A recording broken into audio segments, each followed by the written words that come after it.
The Australian Drugs Conference in Melbourne today called for a trial of needle and syringe programs in Australian prisons. More than 350 of Australia's drug and alcohol treatment experts voted and only one delegate opposed the motion. 1 in 3 Australian inmates has hepatitis C, and it's thought that a needle and syringe program could reduce the incidence of blood-borne viruses in jail. Steve Kinane reports. In 1985, harm minimisation became a central part of Australia's national drug strategy. Since then, needle and syringe programs have helped reduce rates of HIV and hepatitis C infection. The Department of Health describes the programs as one of the major public health success stories. But the institutions which have the highest rates of Hep C are still denied these programs. We've been studying hepatitis C transmission in prisons in Australia for about 9 years now, and we don't see any change. About 1 in 3 prisoners who inject drugs gets hepatitis C in prison. Outside, the rate of infection's going down, but in prison there's been no let-up. The rate of hepatitis C in the general community is about 1%. Inside prison, it's around 30% for men and 50% for women. Vicky Roach got out of jail last year. This week she delivered the keynote address at the Australian Drugs Conference. There have been multiple near-fatal and other very critical overdoses in the last month. Vicky Roach says that sharing needles in jail is common. In my experience, while I was inside myself, it was not uncommon for the one needle to be circulating the whole prison. The vast majority of the delegates surveyed at this conference favoured needle and syringe programs in prison. We've tried to control drugs from getting into jail. It's failed. We've tried to control the demand for drugs. It's not 100% effective. We therefore need to control the damage from drug use. That means we need a trial of needle and syringe programs in the prison system.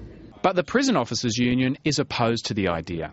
It's an absurd comment when you consider that people go to jail because some of these people do have drug-related issues, and we're just going to keep feeding the habit and giving them the utensils to do it. We may as well not put them in jail. This year, the Australian prison system was the closest it's ever been to trialling a needle and syringe program. Recently, the ACT opened their first prison, and I know at the start of that they were openly discussing and talking about putting in a needle and syringe program. We haven't seen that come to fruition. Not quite sure why at this stage, but it is an excellent opportunity with a new prison. The ACT government says it won't consider a trial until the new prison has been operating for at least 18 months. Our task, in fact, is to help people get off drugs and stay off drugs. And so we want to see how our programs doing that are going to work against the concept of harm minimisation. Prison officers fear more needles in jails could mean more weapons used against them. Back in 1990, a prison officer at Long Bay Jail was attacked with a syringe. Well, the history of it is Jeff Pearce was unfortunately stabbed with a HIV-filled syringe. Subsequently, he died some years later in tragic circumstances just by trying to do his job. It sticks very badly in all officers' minds, and it's something that does come up very quickly when you do talk about needle exchange programs in the system. Needle and syringe programs are already operating in prisons in 11 countries, including Iran. Kate Dolan says they make prisons safer for officers. Nobody has been attacked with a needle and syringe in any of these prisons in the world. What we're doing with the needle and syringe program is we're removing infected syringes out of circulation and putting them in a safe place. So we're also reducing the needle stick injury, which is quite a serious occupational hazard for prison officers. Matt Binley concedes he hasn't looked into this research. No, I haven't, and to be honest with you, I haven't looked into those because of our stance on the needle exchange programs. Vicky Roach believes the community beyond the prison system will benefit from a change in policy.